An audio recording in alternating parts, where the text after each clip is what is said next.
My name is Dave Biensch. I work with TELUS, and we actually do a lot of work, and my background is now for working on the web. So again, I've been many different types of, played different types of roles throughout my career.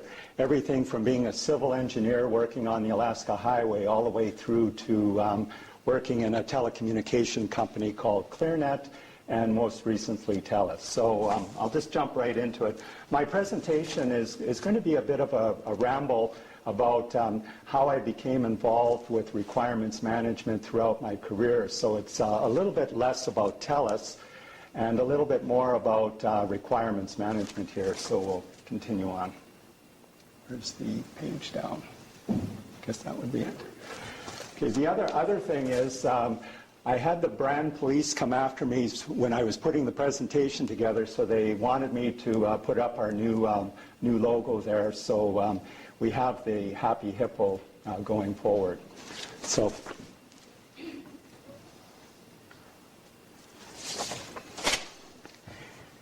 in my presentation, this whole thing is about what's old is new again. And it's a bit of a nostalgic trip through my career and how requirements management became to matter for me. You'll also notice some messages that I wanted to say throughout the theme here. One is to work hard.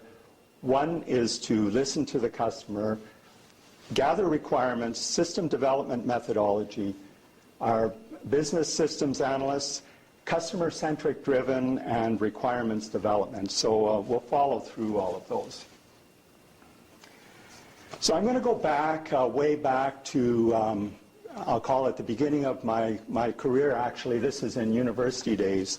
I had an engineering dean who taught us a course called Engineering Profession. Actually, there was two of them. One at the beginning of my session when I was in my first year, and one in my fourth year.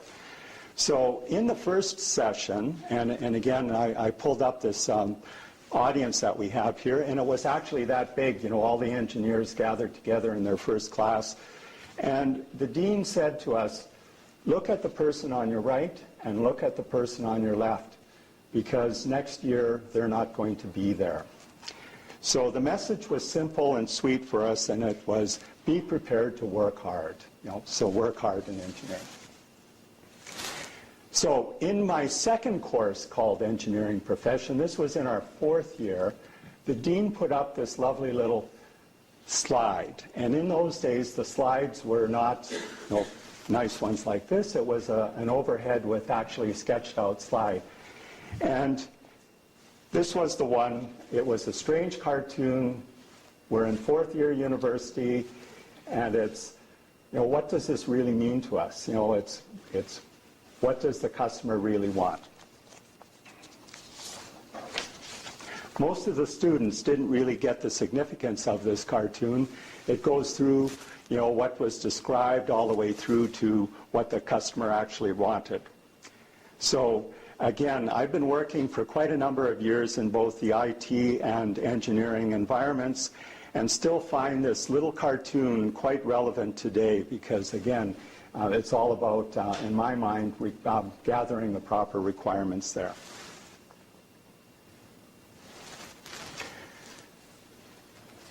Let's rewind back to the first company that I worked in. Now, you know, I really hate to say how long ago that was, but let's just say it was in the early 80s.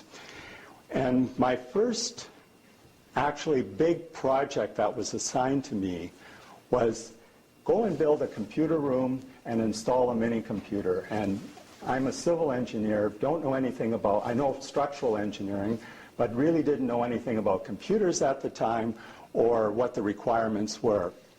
So what was quite interesting was when I was looking back on this project, here's a young engineer just out of university, armed with a civil engineering degree and my one and only Fortran programming course. You know, that was the extent of it at the time that I had in my career days of I call it development there. But I remember one thing from this activity, and on it, you know, I'd done a real nice project plan on it, And the first task that I put on that plan was gather requirements. And that was probably quite unique. How novel, because most of the projects that I had done at that time were quite cookie cutter. And having worked on the Alaska Highway, once you've built 1 mile of road, you've built all the miles of road. It's that cookie cutter when it comes to that.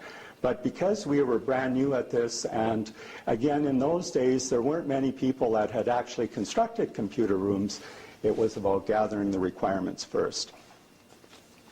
Secondarily to that, our head office, which was based in Toronto at the time, and I was out west, said, once you're finished, we'll come out and set the computer up for you. And meanwhile, they had sent us out one of those great big 5 megabyte hard disks on it, the 18-inch platter type, and the 9-track tape, and said, don't touch anything, we'll be out there. And guess what? When they arrived, that was the changing point in my career where I actually shifted, I'll call it, from engineering into the IT information systems field there, all around gathering requirements. Now, onward into the 80s, mid-80s, I would say. And this is a busy diagram here, but the point is, with regards to this, several of us actually started our own company from this engineering consulting company. One engineer, one physicist, and one jack-of-all-trades type person. And in our first big government job, the interviews that you get when you stand in front of 15 people and you're actually doing a presentation with, on overheads. Most of them don't want to give you the job. And the one IT person that was in that whole project stuck up his hand and said, I have a question for you. Do you know this SDM70, which is an SDLC package?